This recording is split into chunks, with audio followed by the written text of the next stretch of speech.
Welcome to this really terrific opportunity to have a conversation about a pressing moral and ethical challenge for every citizen of any nation, of any country at this moment in our life collectively.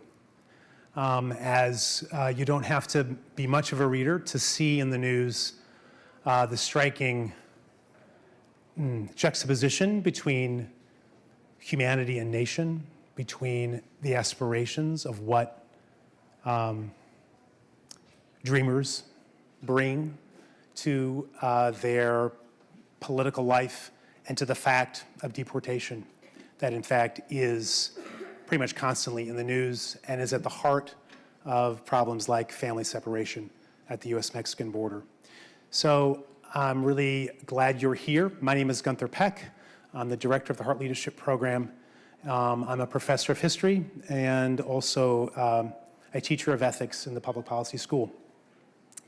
What I'm going to do before I introduce our terrific guests, I do want to just offer a few words of thanks and then frame a few comments for you about why dreamers and why deportation as the theme for this convening.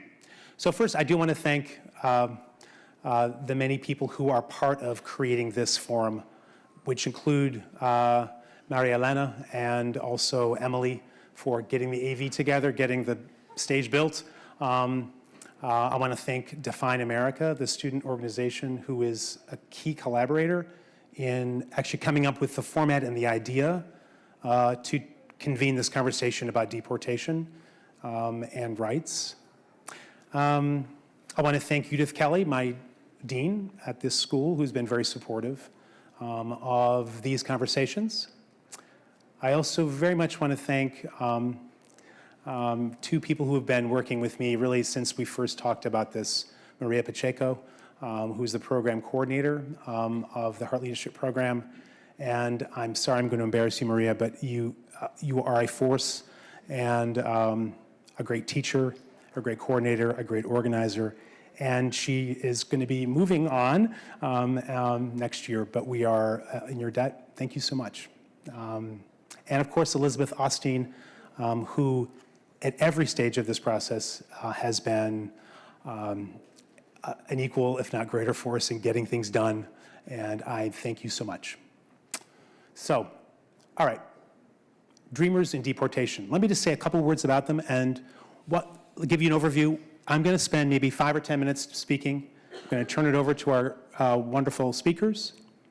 And then they'll both take 10 or 15 minutes. I'm going to let them reflect on what they've heard. And then we'll open it up to the audience. And I will be the moderator of that. And I will only ask that you, if you are going to make a comment, that's fine, but that you also ask a question and not only have a comment, but that you, in fact, bring it to the conversation, which is what this is for. So, dreamers, context. For those of you who don't know, if you're in my immigration history class, bear with me.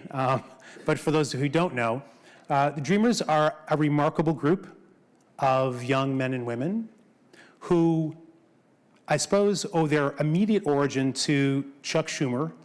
That's a weird way of putting it, but he was the Democratic senator who initially proposed a DREAM Act, which would have given citizenship status to young men and women who were not born in the United States, but who came here with their parents and were fully sort of part of American high schools, American communities, and really any sense of what we would consider being an American, they are American. And so the DREAM Act, which has not been passed, although it's supported by a majority of American citizens today, would in fact create that path to citizenship and would enfranchise millions of undocumented people in the country.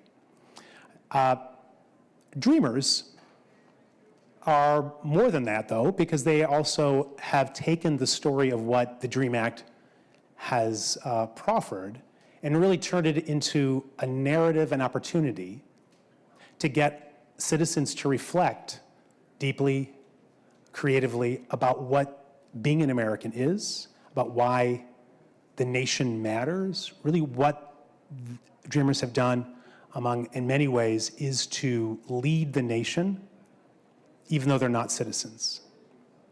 And I think one of the questions we'll be hearing about and thinking about is what the relationship is, what the stakes are that citizens and non-citizens share.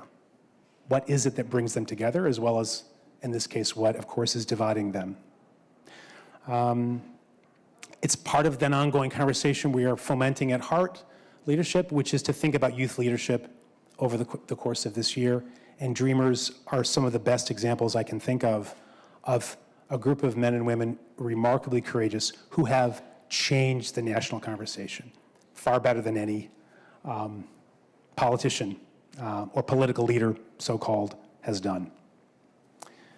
Deportation. Why deportation?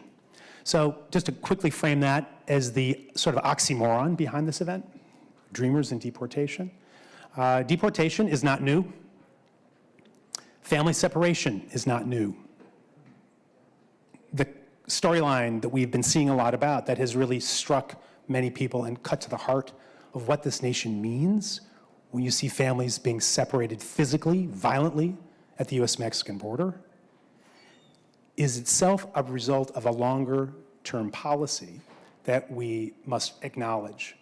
And I just want to frame that really quickly. Deportations are the context in which Dreamers, in a way, have found their voice by trying to advocate not only for themselves, but for their families. So deportations, without giving the long history of them, have increased inexorably over the past 2 decades.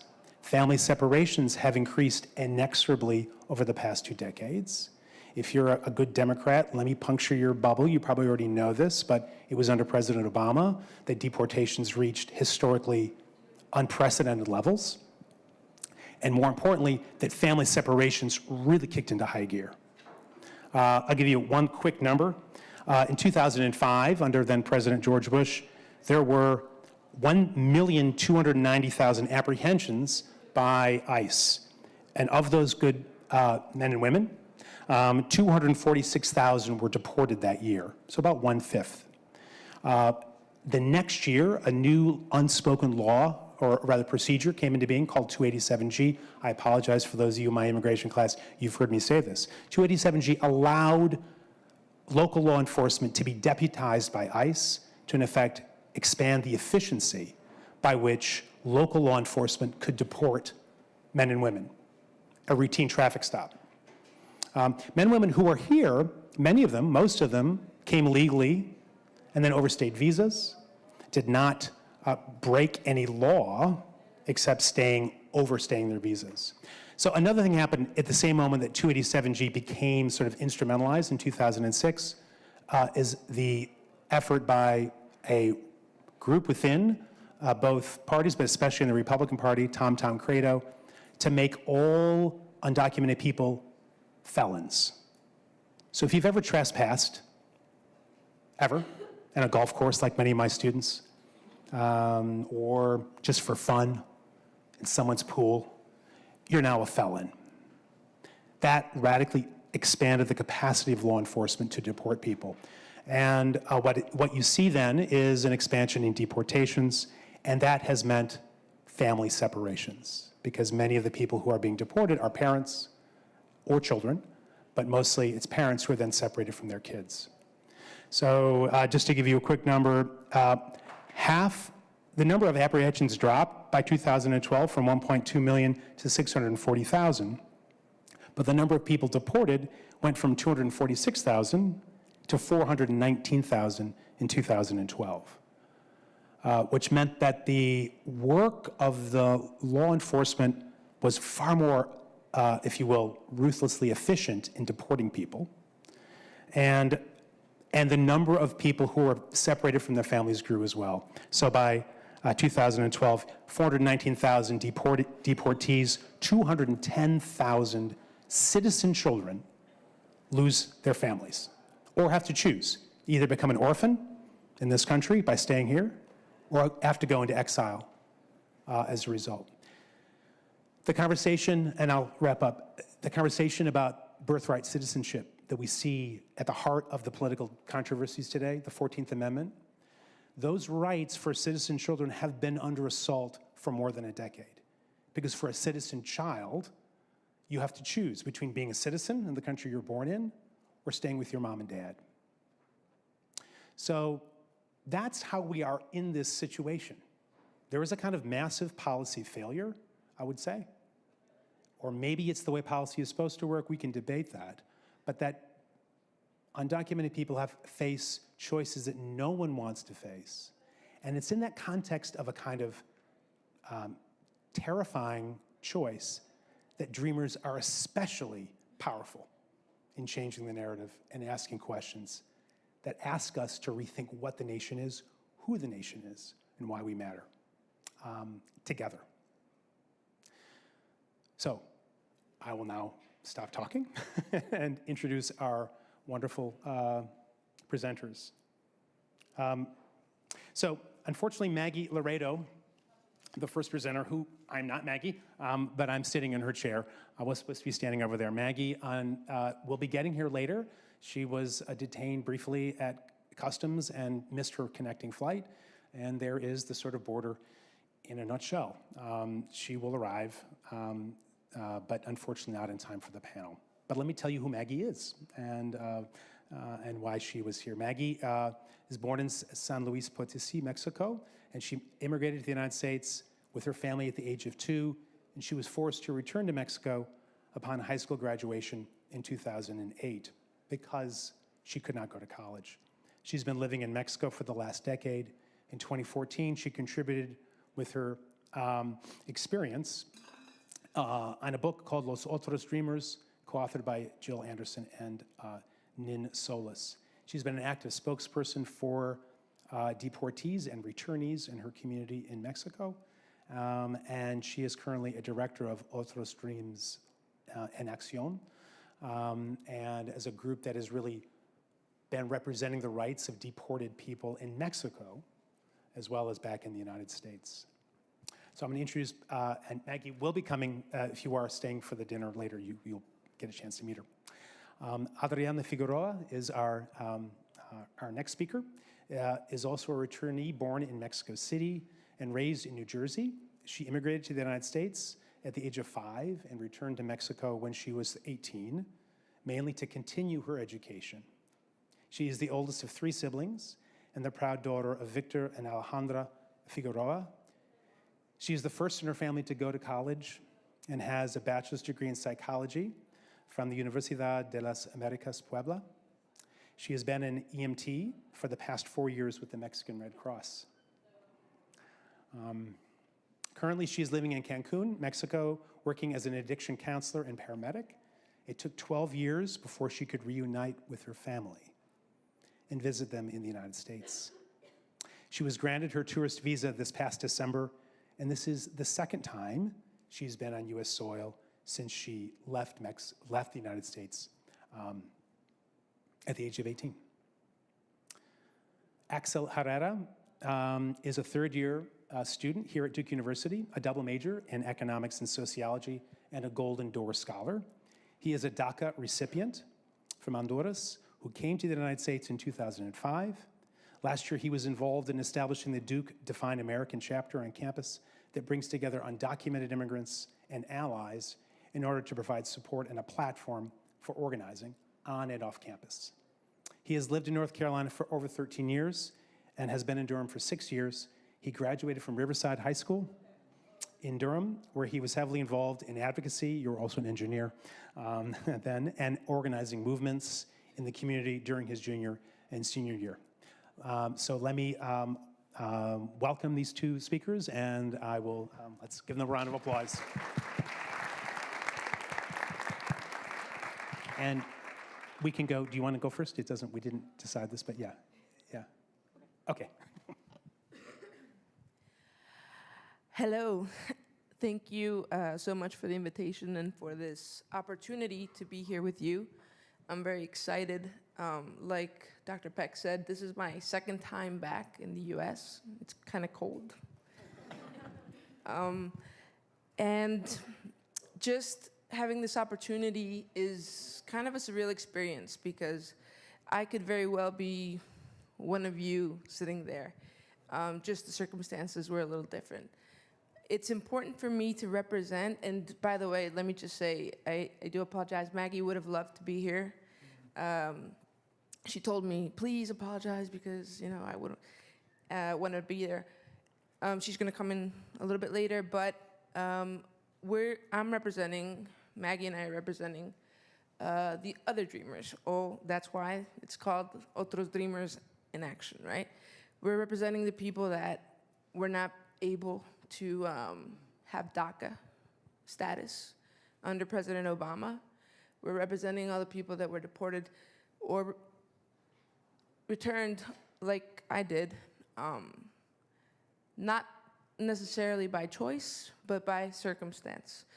And what we do in ODA is fight still here and there for our right to be seen. Because to me, and what I want to share is that I was undocumented in the United States, but oh surprise, when I went back home, I was also undocumented because it's a whole another story trying to get your papers again and saying, hey, I am a Mexican citizen and I studied. Can I validate my my high school degree, or can I go to college here? So what we do is we help other people who under the same circumstances in Mexico. And I want to say that we are here. The Dreamers recently, I would say, got a lot of attention, and it's a lot of, I would say, went into mainstream because we were always here. But I think just recently we were visible. And this type of events, this type of panels are the reason why. You guys are the reasons why, because people like you are interested in changing the world and changing policy and have maybe experiences with friends who are dreamers, friends who are undocumented or have a similar situation. So it's because of you that I'm here, and I want to just thank you, first of all. Thank you for being here, listening to my story and to Axel's as well. Like Dr. Peck said, I was born in Mexico City, but I was raised in the United States. I really did not know a lot about Mexico, besides what in the household there was, you know, with speaking Spanish with your parents and so forth. But Mexico as a country, I did not know until I went back and I actually started discovering my own country. But I didn't feel 100% identified there. And in here, you know, with being an undocumented person, you're very well also in exile in the place that you're living in, which is kind of sad, but it empowers us to do something about it. There's no other way but to raise our voice, because it's the only thing we have. When we can't vote, when we can't have the same rights as the people we're living with, our neighbors, our friends, we can only raise our voice. So that is what we do. We try to help people get their documents in Mexico, because when you're there, you don't know anything. You don't know about healthcare, where to get it. You don't know about where to look for a job, how to look for a job, what rights you have. So all that is based in Mexico City. We have a cultural center now. We just recently got, it's called Pocha House. We're very proud of it. And Pocha, why? Because I don't know if you guys know what the word or the context of Pocha, if anybody's been called the Pocha here before, you understand. But it's technically what in Mexico they call a person that doesn't speak 100% Spanish or very fluent Spanish or speaks Spanglish, no? So it's a way to identify us. We are taking that word back in a way, because before it was sort of like the spectrum, oh, you're pocha, you know. And we took it back, and it's a safe space where other people like us can go and share our experiences, share our culture, because we are sort of like a subculture. In Mexico, they don't celebrate Thanksgiving, but here, living for 13 years, well, Thanksgiving was just part of every holiday every year. So we just celebrated it on Saturday, and it's those type of things that we try to promote. We try to promote different workshops for people. Therapy is also an important part, because there is PTSD in a way. Maggie couldn't be here because of customs. When I was coming through customs just today, I can share with you that it was sort of a heart-wrenching experience. Like, am I going to be able, am I going to be able to come? I have to show this document to say that, hey, I have permission to come and to speak with all of you today. So we try to work with people that need counseling because of all these experiences that we had. Family separation is real. I was not able to see my family for 12 years. I'm not able to hug my dad for 12 years because my parents are undocumented. That's why it was important for me to mention them in my bio, because they're the reason I'm here. They're the original dreamers. They had the dream to come to a country to have a better life for themselves and for their children. So to me, they are the original dreamers, and because of them, I am here. And because I have this visibility, it's important for us to represent our parents as well. And I think I was listening in the class about, with Dr. Peck's immigration class, and they were saying that why was it important for the children of DACA to not, for the DREAM Act, not to pass right away, because it's important for our parents to also be recognized. DACA is just for the deferred children of the children like me that came here when we were young, undocumented, but not for the parents. And it's important because we are a family unit. Everybody has family. It's important in our society. That's what we thrive on, connections, So it was hard not being able to see them, they not being able to come to Mexico, I'm not being able to come to the United States. And thankfully, just recently I was able to come back and see them and visit them, but that's not the case for everybody. And that's what we're still fighting for, and that's what we're still trying to raise awareness, and that's why we're still trying to say that this is real. I really believe that we can make a difference just by hearing our stories, and maybe a part of it will resonate with somebody, or a part of it will say, hey, well, I can do something about it. I do have the power that maybe other people don't have, and I can represent them through my decision and my power to do it, So in all that, like I said, we do that. We also try to have family reunification programs where we crowdfund so that people can come if they're available. We try to work with lawyers that could work pro bono to try to fix this broken immigration system, that it does exist and it is real. And so we try to do that as well. That's what our work in all that is. That's what I represent, the people who are exiled, because a lot of people see and hear deportations, but what happens afterwards? So what happens when we go back? We're still there. We try to make what we do now is we try to make our country of origin a little bit better by being better citizens there, by taking, personally, what I learned from the United States that was so positive and was so good, like following stoplights. And yeah, I said, wow, they do stop here. No, in Mexico, they just go straight. So with those little things and combining the best out of two different cultures is what we try to promote and do in ODA and in Mexico. We are the other dreamers, but I think everybody here is a dreamer, and we just have to take a little bit of action to do something about what is happening right now. And for example, just recently, I don't know if you've watched the news, but there is a problem in the Tijuana, San Diego border, no?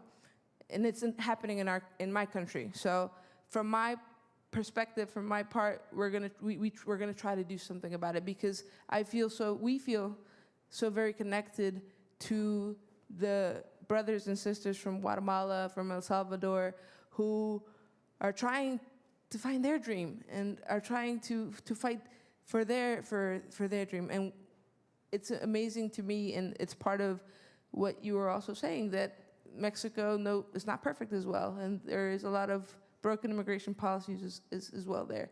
So if I couldn't fight here, I'm still fighting there. We're still fighting there, so we can fix it together, because it's not just a United States problem, it's not just a Mexico problem or where any immigrant comes from, but it's a humanitarian problem. It's really, we are only one race, the human race, and we have to unite to beat this broken immigration system and to fulfill our dreams, our original dreams that our parents and so forth really wanted to fulfill.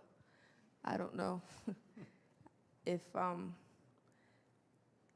there is, anything else that I can say, like, at this time, but it is important for us to continue with this. Thank you.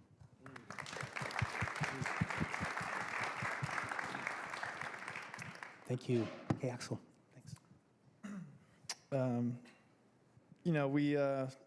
It was last year that a group of us from the Define American got the first kind of encounter and a opportunity to engage with Maggie and a few others, and I think that was one of the most impactful moments out of our experience, because it's something that is relevant in our minds in regards to deportation, but just hearing the story and hearing all the challenges that people that are deported.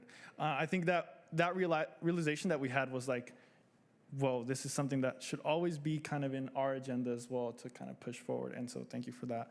I wanted to point out something that we had mentioned before. It was that we were saying that we kind of, we're like parallels, basically. I came in 2005 at the age of 7, basically, and I've been here, it's going to be 13 or, yeah, it's around 13 years, and then you basically left in 2005 as well, so I just thought that was interesting. But, ultimately the results from our stories become similar in the sense that we end up deciding to engage, and versus in a lot of ways just having to sit with all the the weight of the situation and the circumstances.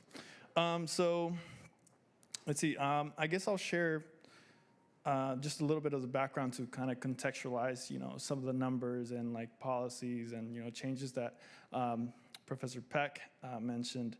And so so I came in, I was born in Honduras, and my mother brought my cousin who was 12, my little sister who was 3, and I was 7 at the time. And so we came from Honduras with the help of our uncle who was here in the US. He was working in New York City. And so the main purpose for us coming was that my uncle had left basically around the time I was born in 98, and he had left his daughter as well. And his goal was to bring his daughter, and he trusted my mother mostly. And in the conversation about, how to come here, how to get his daughter here, he trusted her most. And then, she had talked to other family members who had made the journey to the United States. I remember sitting in on the phone call she was having about where do I go, what city, what buses and stuff. And the other dilemma she faced, during that time was, leaving everything. And potentially even leaving one of us. And my little sister was 3 and I was 7, and that was a question that she was insanely like troubled by, because it's like, how could I leave my young little daughter? But at the same time, how could I take her in this journey? The other one was how could she leave me, and then just not know what was going to happen afterwards. And considering, the circumstances, and me looking back now at like the trajectories of the lives of those who, of my cousins, who I remember vaguely from Honduras, the results would have been so different. And then, and really the bravery of her, and the support of my uncle was what, ultimately resulted in the opportunity for all three of us kids to be brought over by, and the courage of my mother to, bring us. It was like 18 days. And so, so we came. It was a long journey. That's a whole other story in itself. But one particular thing that marked our journey was that when we entered in Brownsville, Texas, we crossed the border. There's, a distance or amount of space where, there are still a lot of checkpoints coming in. And although all through Mexico, we had faked being asleep on the buses to avoid getting asked for documentation, in Texas, we got taken down the buses, all our information was taken, and from that point on, we had an alien number. And so that really, looking back now at all those years and how it's shaped what, the circumstances that we're in regards to immigration status, that point where, all of our information was taken, our fingerprints and all that, that's kind of where that process started. That's where, like, the looming threat of what immigration, what la migra is, was kind of stamped in a way. And so, so we first got to New York, came down to North Carolina. My mom had a terrible time in New York. It was insanely stressful. And we had some family here that actually made it peaceful. We actually came to visit and never went back. So that's how much she was done with it. But yeah, so that's basically, I've grown up here in North Carolina, and it's kind of been in stages as well. My family has moved due to work a good bit around the state. And lastly, Durham has been basically home. But in regards to my story with immigration, I think I was home. I was probably home just by myself. I think I remember actually like watching the election night in 2012 with Obama and Romney, and because that was kind of one of the first cycles where I was more aware of things happening in regards to immigration, where I was hearing the stuff that was being said, and then where I was like, all right, this is very relevant to what's going to happen to me. And so I very well remember that. And then soon after, or right around that time, was when DACA was announced. And in a way, I remember having so many conversations with my mom as like, oh, how this can be an opportunity, a possibility, what's going to happen. But there was this also uncertainty. It's like, wait, we don't know what lawyer, we don't know how much it costs, we don't know where to go. And then there was like this like drag as to like actually acting or jumping on into the opportunity, because there's so much you don't know about this immigration system. And one of the main things that ties back into that first point where we were stopped at the border is that it wasn't until 2014 that I actually got to apply for it that we were able to amass all the information about where we went to school, where we lived, the addresses we had, and get all that information to the lawyer, get the money for it, figure out which lawyer to do by calling family friends about, oh, where do you go? How did you go? Did you already get it? Did you get, were there any issues with it? And I remember calling the office and giving them my information, and I gave them, and they asked, oh, what's your alien number? And my mother had actually, stored all these papers that we had got the day of, and through like the courts. The one court that we went to in New York, it was like very old, fine paper, and we actually just recently had to find my sister's as well. And I gave them my alien number, and then they like looked up the case and stuff, and they were like, oh, you have an order of removal. And I was like, oh, okay. I mean, I've been here for, at that time, like 9 years. But yeah, realizing that I was like, this is something that has, always been, maybe as a kid growing up in the US, I wasn't aware of it, but it was always marked somewhere that, I was in some ways supposed to not be here. Legally and also in other ways, like socially, I think it was always enforced. So getting DACA was in a way, what it is really, the definition deferred that. But then it was also the realization, I was like, this means something for my family, this means something for my family, because it was all 4 of us. And so that's kind of how I gained the status that I have now. And then the other bit that I want to share with you guys is like, just the transition that happened for me in high school in regards to getting involved and being engaged in the issue. Personally, I want to say that, and this is something that's very different for many other students, for some reason, maybe due to the fact that I remembered it a lot more, or just how kind of my family portrayed it, I was always very open about my status. I honestly I think as a kid, I would even make jokes about it. Humor is a coping mechanism that is used many times, and you learn that very young as well.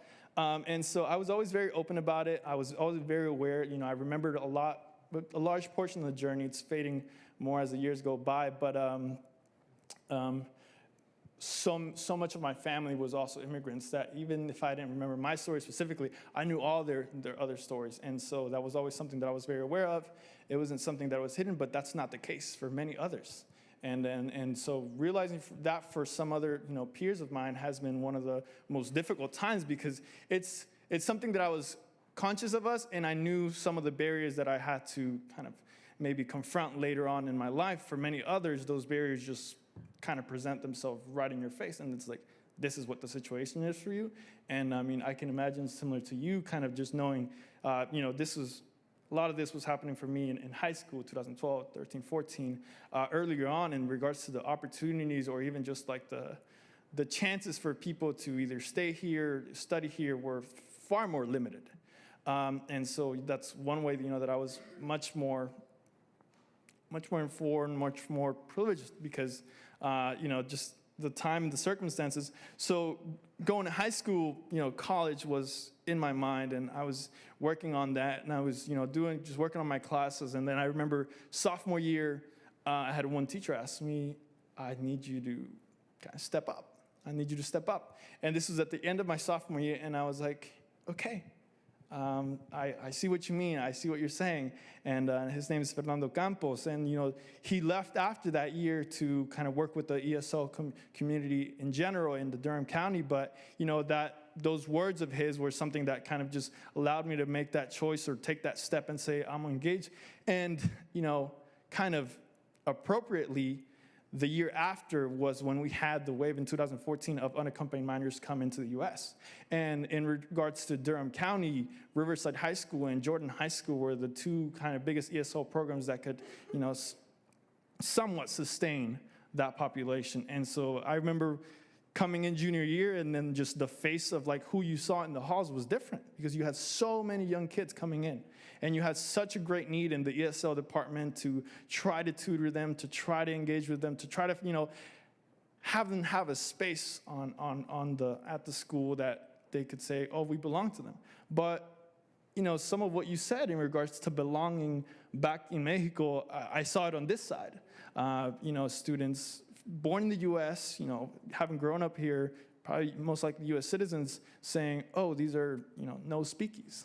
That's the term they used in terms of not being able to speak English, or recently arrived. And, for me, I'm smack in the middle. I've grown up here, but, I'm just as much of an immigrant as them. And so that was a lot that started, gaining my focus and my energy. And we did a lot, and it was a handful of us. But I think it was meaningful for those students who were here. And, that kicked to a higher gear in senior year, where the story of Wilden and deportation, which is personally something that is just kind of playing right now in my mind, just due to the recent events that have happened over the past week with Samuel, a father who was in sanctuary, and the process that's going on right now at this moment, because that was Wilden as well. It was coming into school, and then someone saying, this person was recently detained in one morning.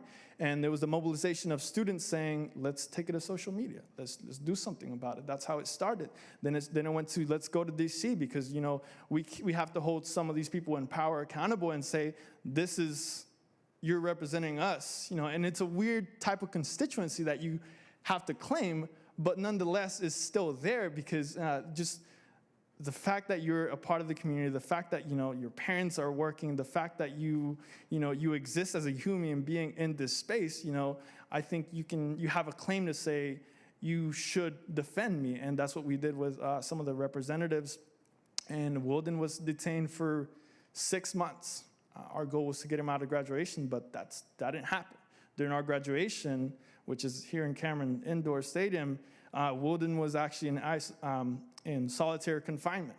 And so that was a lot of what informed like my mentality and how I approached this issue, because at that point, I was protected. I had protected in whatever, actual sense that is, but I had deferred action. And many of our other fellow classmates, I think the decision was, we have some type of weight, we have some type of opportunity, and we need to leverage that to make something happen. And, luckily the community and many others did so much for Wilden, and then that him and others as well, were able to get released. He finished school, and, one small kind of story about my first year was that Jay Johnson was probably like right here. Jay Johnson came to speak in September of my first year, and I remember one of the other community organizers asked me, hey, Jay Johnson's coming to speak. We should go. Because Wilden was also out by that time, and I remember that Wilden and I, another, were sitting right there waiting, and then we had two other teachers had some banners, and then they just listed out the names of all the young students who were still in detention. And we asked, Jay Johnson, and in a moment that, was small and then was just all of a sudden, but still had an impact and significance in saying to the system, to the authorities, we need to hold you accountable for what has happened, for what had happened to this individual and to many others. And, we actually got the opportunity to speak, but by that point, I think it was, that was fall 2016, a lot was going to change. Which we weren't aware about, but our goal was to say to that administration, there's so much that is happening in our community, so many people are being hurt, so many families are being hurt, and it's unjust. The stories that Wilden had about being in detention, about being in solitary confinement, about these private detention places are insane, especially for youth. It's something that is unacceptable, but yet happened nonetheless. And many times because it doesn't come to light in the media. It doesn't come to light in the conversations. It doesn't come to light, within the conversations with your friends. And it's so easy sometimes for people to dismiss these things that, if it doesn't happen to you, those around you, you never take action in changing that. And so for me, that experience was what shaped what we've kind of tried to work on during our time here at Duke. I mean, I came in and, there were a lot of students from Duke that may or may not engage to some degree in immigration or in the community. But personally, I felt that, that experience was what was informing what I wanted to do, what I wanted to focus on. And so when, the crosshairs turned to us on September 5th, which is something that, it was a shock, it was frustrating, it was something that produced a lot of anger, a lot of anxiety and uncertainty on people, but it's not something that we weren't expecting. The reason that my sister doesn't have deferred action is because all we would hear in these primaries was like, cut this, immigrants this, and then all this negative stuff, all this xenophobia that was already kind of coming up to the surface. And so a lot of the students at schools weren't sure what to do, weren't sure what they wanted to do. In regards to my personal my family, we weren't sure if we wanted to apply or, risk that. And so when it happened, it was, I guess for me personally, it was something like, yep, this is it. And so what we did, many of us who actually are now involved in Define American, were there that day. And I very clearly remember that, about 2 people felt like they wanted to, they felt sure about speaking up, because at that point, there's not really any, they didn't feel that same protection. They didn't feel that same valor that say, oh, I'll be okay even if I speak. And then it was great to see that what you said, your story is kind of, your voice is sometimes all you have.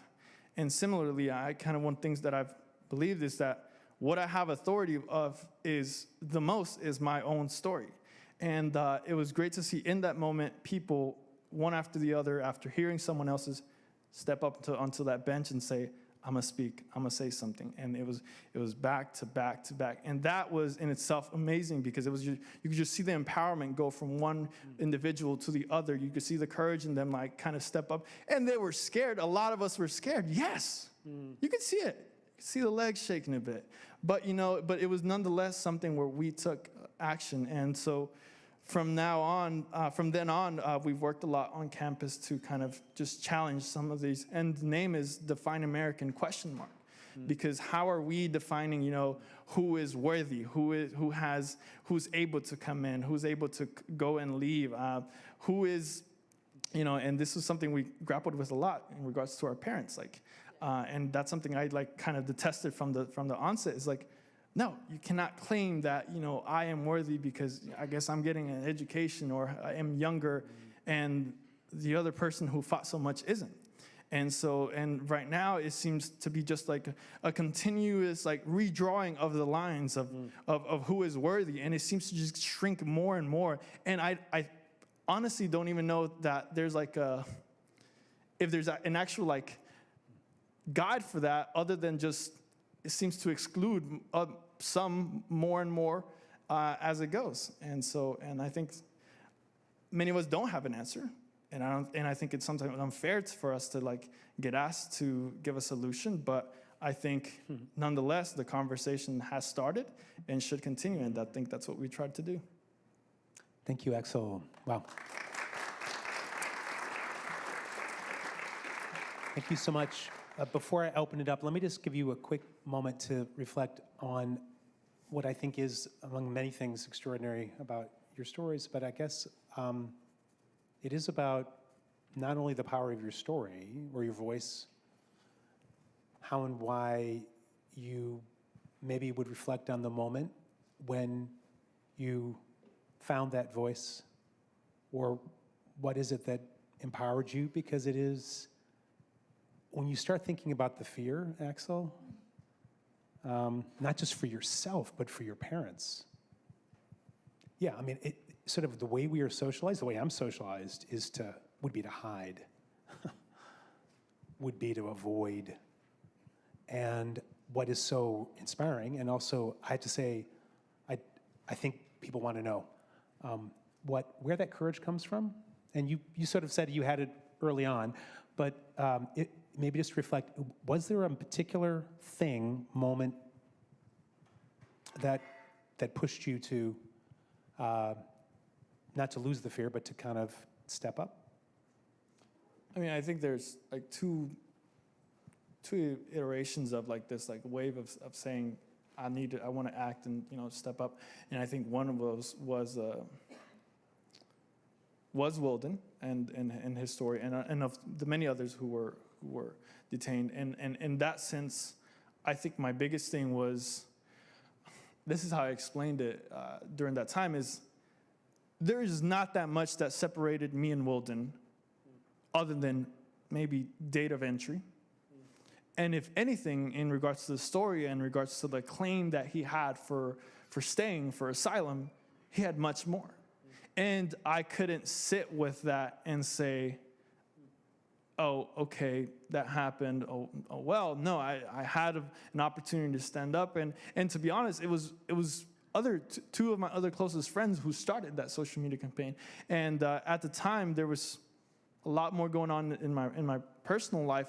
And once I had the opportunity to come out and speak and then use my story to inform what Wilden's was, I said that I had to do it. And then the other one is that for the September 5th, I felt that I had nothing to lose.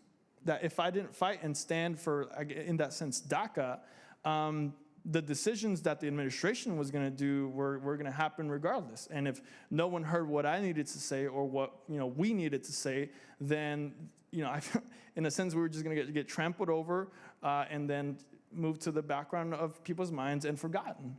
And so there was a chance for visibility. There was a chance to challenge what immigration means in this country, and I think we took it. Yeah, that's helpful. Yeah, Thank you. Do you want to reflect? Yeah, for me, thinking back right now, June 2005, when I went back to Mexico, I didn't have but my passport, my Mexican passport that my mom was able to get for me through the consulate somehow, because my mom was a very strong woman and she got things done. But when I was going back to Mexico with the decision and knowing that I might not come back because I didn't know when, if I was going to be able to come back, the immigration officer stopped me because they checked your documentation. And he said, and I remember it very clearly because in that moment, you get a strength. From where, I don't know. But in that moment, you get a strength. You cannot break down in front of them. I broke down in the airplane afterwards, right, crying all the way back. But in that moment, he said to me, he was searching my suitcase. I don't know what for, but he was searching because I think he was expecting to find something.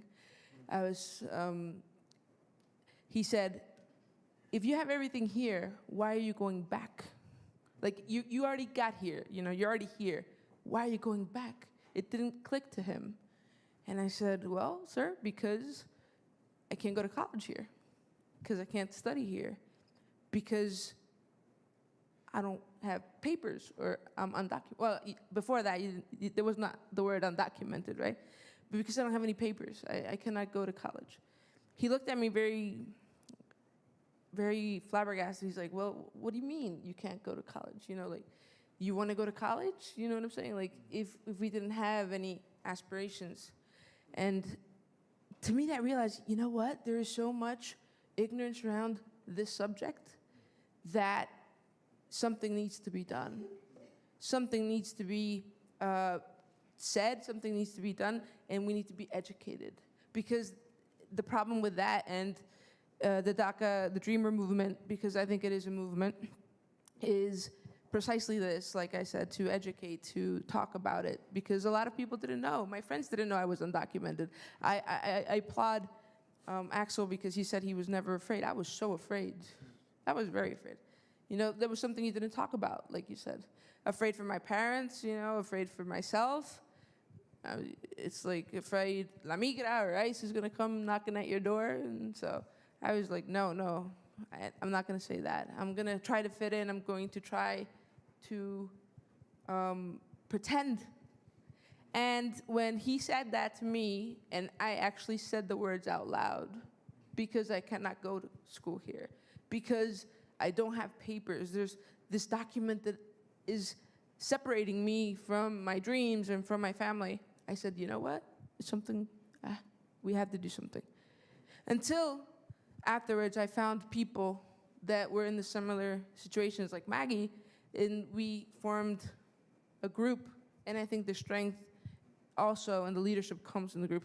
When I see people like Axel, and in 2008 with, like I said, President Obama, DACA is like, yes, we have to talk, we have to come out of the shadows in a way, like they said. Because if we are not visible, how are they gonna know what's going on? So that was the moment for me, when I told him and I spoke my truth and I found my voice and I was not afraid. I think that's where, like, it says undocumented and unafraid, right? That's where it comes from. When you're not afraid to say your truth is when you get the strength to be a leader in your community, in my opinion.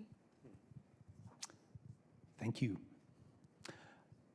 Let me open it up to the floor, and we have two microphones, Maria and Beth, and if you just want to just raise your hand and make a comment and a question, we welcome them, and we may take two or three if there are more than a couple, just so we can get more input. Just raise your hand if you want to. Yeah. Beth, right here.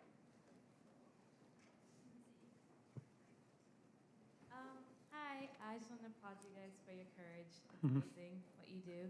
I just had a question. So how do you respond to someone who is making an argument against immigration, but not in like the extremist, racist, like, they're taking our jobs, but it's like being more practical and being like overpopulation, or like it's impractical. Like, how do you actually fight against someone who is being a little bit more reasonable? So I feel like that's a little harder. That's great. We can take another, or we can go right, if there's not another right away. Let's go ahead and answer that. Yeah. Great question. That's a great question. And I could tell you that I'm living it now, and I understand it now because of the situation that's going on in Mexico with our brothers and sisters from El Salvador and Honduras and from Central and South America. And I see Mexicans say, we don't have, like, we're poor, you know? We can't help you because our country is in this situation as well. We don't have jobs. We don't have food, etc. And they say this xenophobic, racist rhetoric about them and on immigration. Like, no, go back. What's going on, like I said, in Tijuana with these signs. And I say, you know what? The fact that we help them, because the Mexican government has given them, what do you call it, like some money, and they are doing something. So they're like, well, there's people, you know, starving in the streets that are Mexicans. Why are you giving it to them? A lot of the same things that we went through here, or that happened in the United States, but with us. And what I tell them is that the fact that we help them, that we give them an opportunity, does not take away from the fact that we, you know, we can also help our own people. It doesn't take away. Giving to them doesn't take away from you.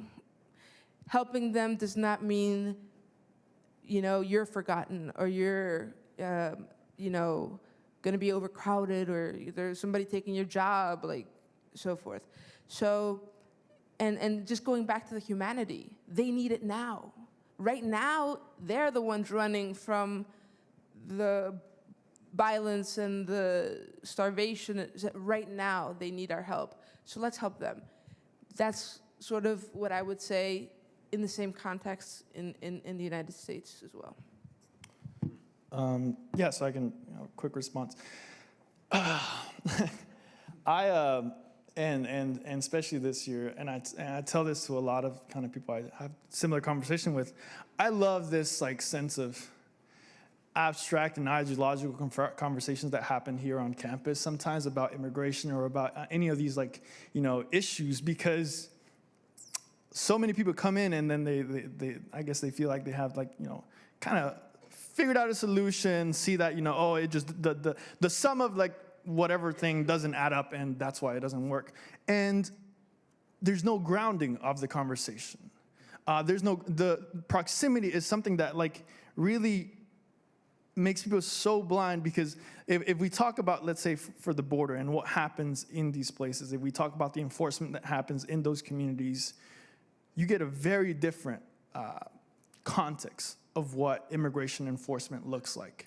If you look at the deaths that happen in the Arizona desert, in the border, crossing, the shootings that happen of these people, you get a very different sense, and what you see is militarization. When you look at the, you know, at the private institutions or private prisons that, you know, are amassing people, that's a very different conversation. And so when we have this conversation about like the sum of the resources and the sum of the people does not equal, like that's not something that's contextualized. That's not something that we're actually having a nuanced conversation about what should be done to resolve the issues. And going further, if you talk about the history of abuse that has happened in many of the nations of where the immigrants are coming from, that's not the conversation we're having. And so for my response sometimes is to really question like what they're basing or you know, founding their arguments on, and how much are they actually inputting like so much of this historical record and so much of the immigrant historical record in the U.S. and how the policies have, you know, excluded very explicit groups at times or very explicit populations, and just kind of challenging those things in a way through education. But sometimes that, in my experience, doesn't always help, and that's when collective, you know, organizing community, when, you know, mass callings, when calling representatives, when doing that, I guess on our end is what helps, disrupting kind of the system or the structures who are, you know, kind of have these power over decisions. But yeah, in a sense, I guess my first try is let's try to challenge this and educate you somehow. If that doesn't work, hands off. Yeah. That's a good candid answer by both. Yeah. Other questions, comments and questions?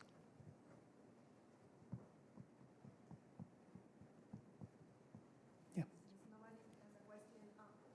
Let's use the mic. And if you want to say who you are too, that would be helpful. Sorry.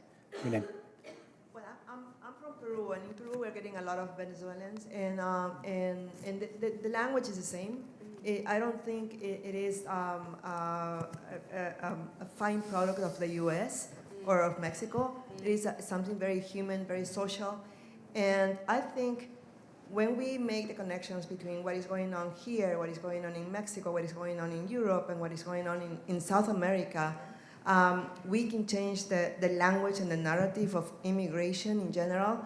As I said, I'm from Peru, and I saw the immigration within Peru, from the Andes to the coast, from the rural areas to the urban areas, and the language is the same. So it's the fear of the invaders, the others, and that language hasn't changed in many years. And I think this is an opportunity to revise all that kind of story and change the narrative of immigration in general, inside and outside. That's a great comment.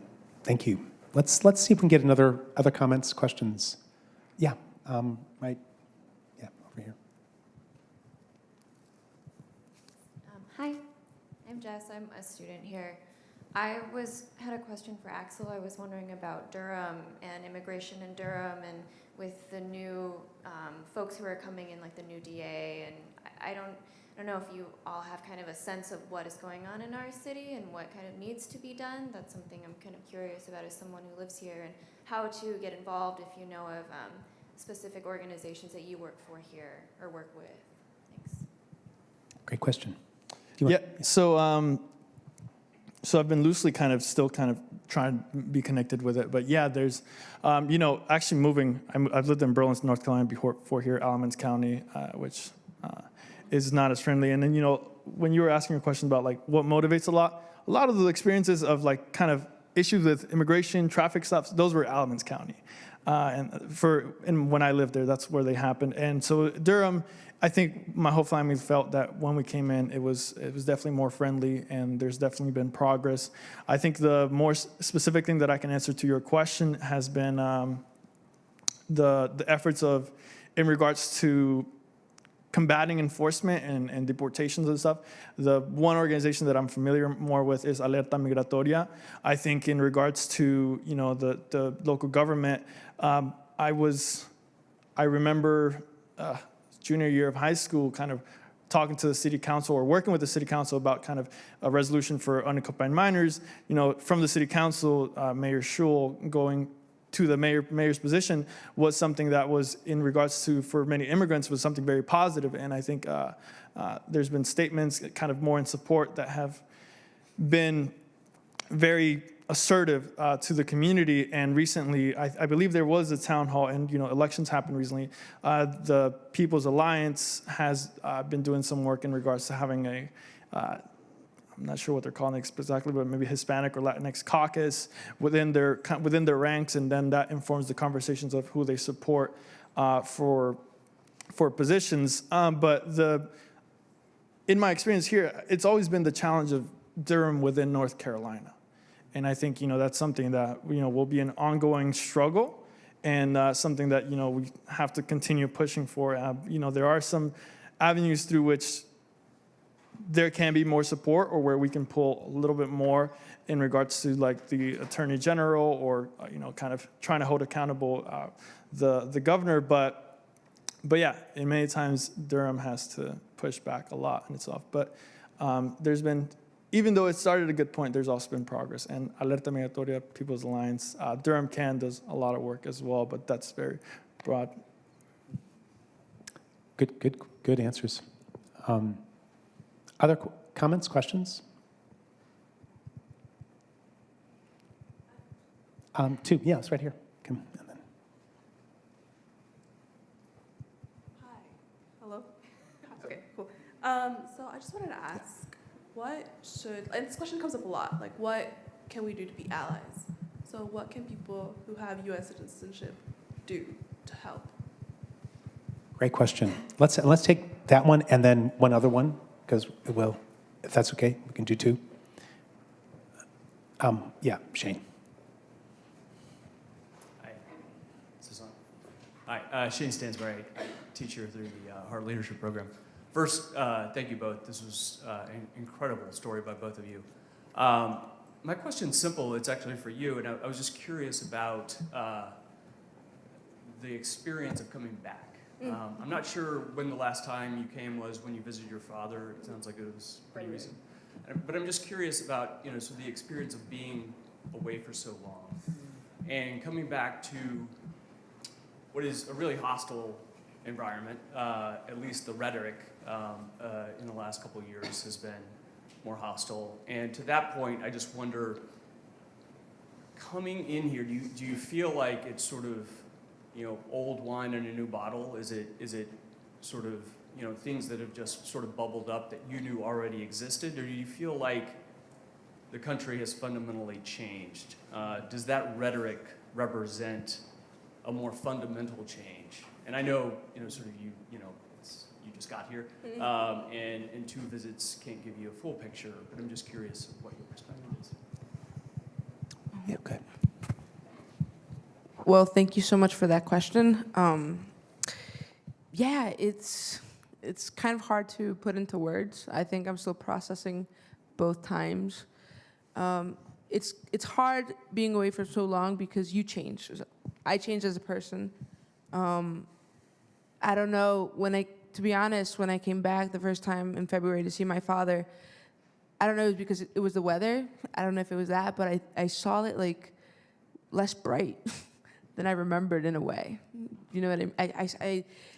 When you're away for so long, you miss the things that are important to you so long, like the house and the lawn and so forth, and you remember it in a more grandized way. So when I came back, I was like, well, it's not that big. I remember my house being bigger. Yeah, and I thought this tree was greener, so forth. To be honest, on a more personal level, I left I have 2 younger siblings. My sister, who's 6 years younger than me, and my brother, who's 12 years younger than me. When I left, they were 6 and 12.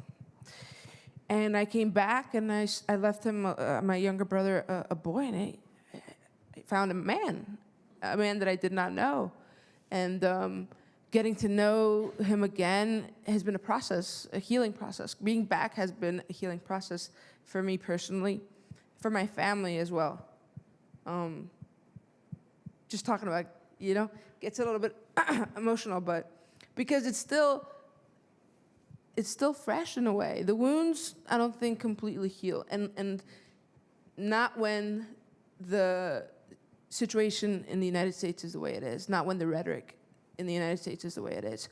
Like I said, I had some PTSD, to be honest, the first and the second time I came back just now, because when you go through customs, they have my fingerprints from the time I left. So when I came back, they're like, well, what, I have something here that's popping up, and it's like, okay, again, and you see, like I said, an immigration officer. So at the beginning, it was a mixed emotions. I was afraid, because I was like, well, they might not let me back in. I don't know. They made a mistake when they gave me the visa. They're like, oh, no, you have to go back. In a way, it was healing, because like I said, with my family. Another thing was that I think, to be honest, I remembered America differently.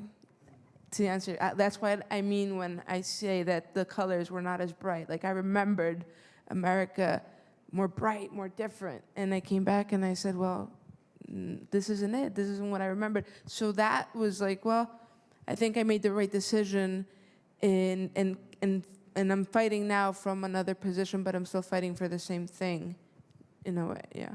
And to answer your question about how to be an ally, it's very difficult, and I understand that, because you don't know how to help 100% if you're not in that situation. I just think that being present, being here is a great way to be an ally. Being the voice that I can't be. I don't know if you've known, but people with who are immigrants, like my sister was first born here. So the whole pressure of the voting and, you know, speaking up kind of relied on her, you know, like you have to, so it's a lot of pressure for her, and it's the whole family dynamic and so forth. But the best way to be an ally is just to be that voice that we can't be. It's not news that there are people who have more privilege. It's just the way it is. Being a white man in America just comes with privilege, and it's nothing that you decided because that's the way you were born. But you could use that to help other people, realizing that privilege, realizing the privilege that if you can vote, or if you are, like I said, just for being different gender and a different color, have that privilege, just being there present next to me, who doesn't have that power to vote, doesn't have that right, is the best way you can show support and be an ally. That would be my answer. Thank you. Yeah, kind of going off of that, in regards to, you know, engaging, becoming involved and supporting and being an ally or an accomplice, yeah, you have to have a stake in the issue. I think that's the first part, and that can be, you know, it's someone that you know who's close to you, someone who you care about. But the other side is that I think my purpose in trying to have something on campus that wasn't involved with like a bigger umbrella group was that immigration in itself, it's something so vast and affects so many people across race, culture, you know, socioeconomic status, that it's something that, you know, alone involves so much work on so many different levels that you can plug in and, you know, and engage and act and do something about it, you know, almost independently of whether you are actually involved with an organization that works with immigration. It can be, and, you know, especially in regards to Duke and like the positions that people can be or may eventually end up in regards to making decisions, being familiar with this topic, knowing who it affects and how it's, you know, policy may influence or decisions in the workplace, in the education system affect things is relevant. And so I think that was the purpose of Define American, because first we have to change how people are talking about this issue. And from there, you can take what shift of mentality or framework you have and incorporate it into almost any facet of life. And for example, I mean, one of the biggest things that I've worked with, just due to my being young and you know, just still being in the, you know, getting my education, is education itself. It's like, you know, how accessible this is. And, you know, if you're working as a teacher, if you're working within the school systems, you have powers or, you know, abilities to, you know, help engage with either students who are outright neglected the right to have an education. Your story is an example, or those who kind of don't get as much in regards to workers' rights, to things that happen. If you drive about an hour and a half from here, you can go to the farm worker camps that exist in Dunn, Turkey, all of eastern North Carolina, and you can see the conditions that people live in. You can see the conditions that people are set to work in. And so that doesn't, you know, that battle you can take on from many fronts. And I think it's just having that in the front of your mind is something that's important. And the last thing I would say is that you can't just be uncomfortable with the situation. You can't just see what's happening and be like, oh man, that's terrible. Oh, and you'll condemn it and you'll make a post about it. You have to engage somehow, and you have to make that step. And what I'm saying is that it doesn't need to be, you know, coming to Define American, like, hey, I want to go to your meetings and I want to be there every time. No, or it doesn't need to be working with some political organization. It can be almost anywhere, because immigration is so vast and affects so many. Well said. I want to take one little stab at allyship, because I think also, as a white man, who feels deeply involved and I guess what matters to me most in thinking about questions of systemic injustice, which this is to recognize that rather than our goal, for me, my goal is not to be a prisoner of identity, but it's never to ignore it. My identity matters a great deal. I don't have to worry about a police car slowing down next to me quite as much as my good friends who are citizens of color. What matters for me is my opportunity to connect to a justice project. That's a choice that every person has, what we do with who we are. And you asked me earlier, before we were all here together, and it was a great question, well, why do you care about immigration? And I thank you for asking me that, Adriana. I don't have a quick answer, but I would say actually it comes out of stories. It comes out of the moral witness that we do give each other. That is a kind of power that we have as individuals that is very small. It's part of what, I guess I'm a radical Democrat. I really believe in that. That's connected to rights, but it's not the same as rights. That witnessing is what we actually have to offer, which is listening, engaging by listening, by witnessing, not speaking for or silencing.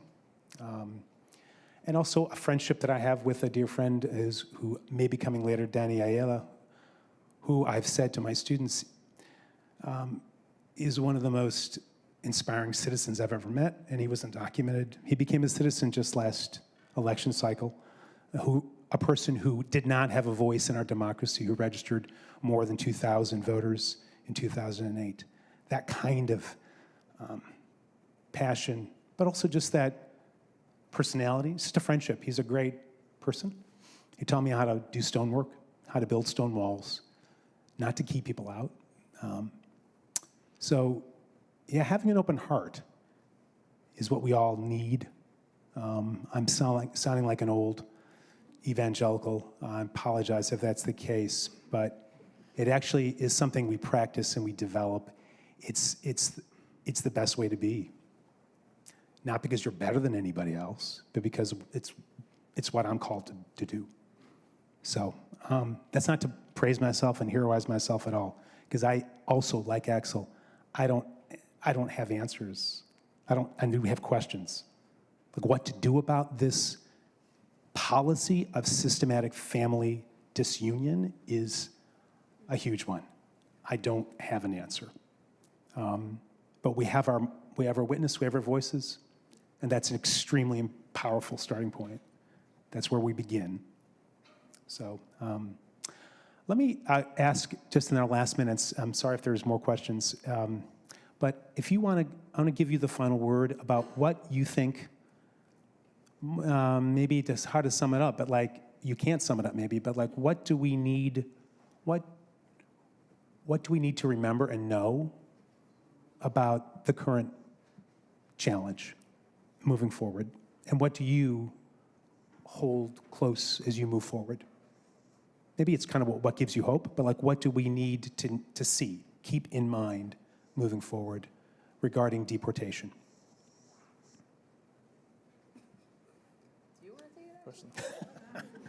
An untidy question.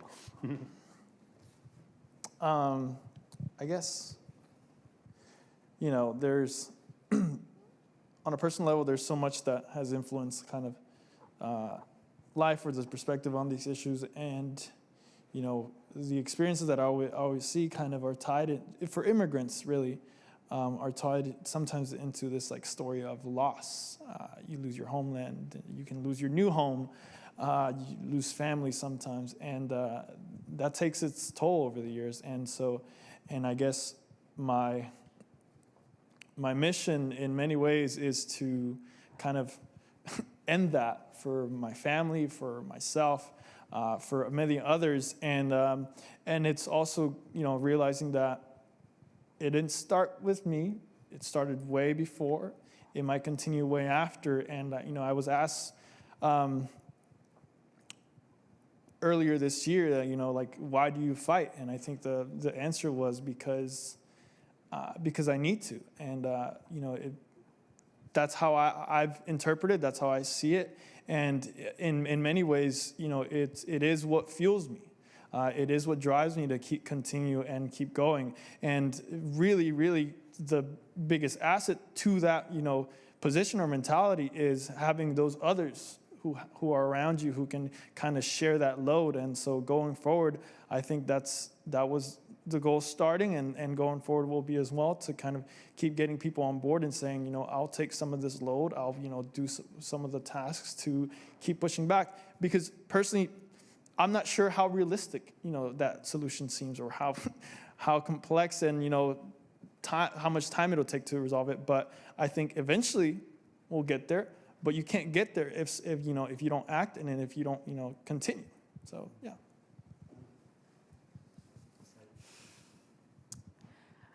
I think that what we need to remember moving forward in the situation that we are right now with immigration and what we're living in the world today is that when you hear something consistently, you start to believe it.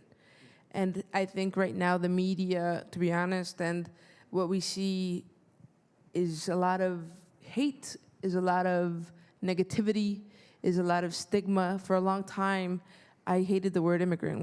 You're an immigrant. Oh my God, it was hard because of the taboos and the stigmas, and it's like it was something bad.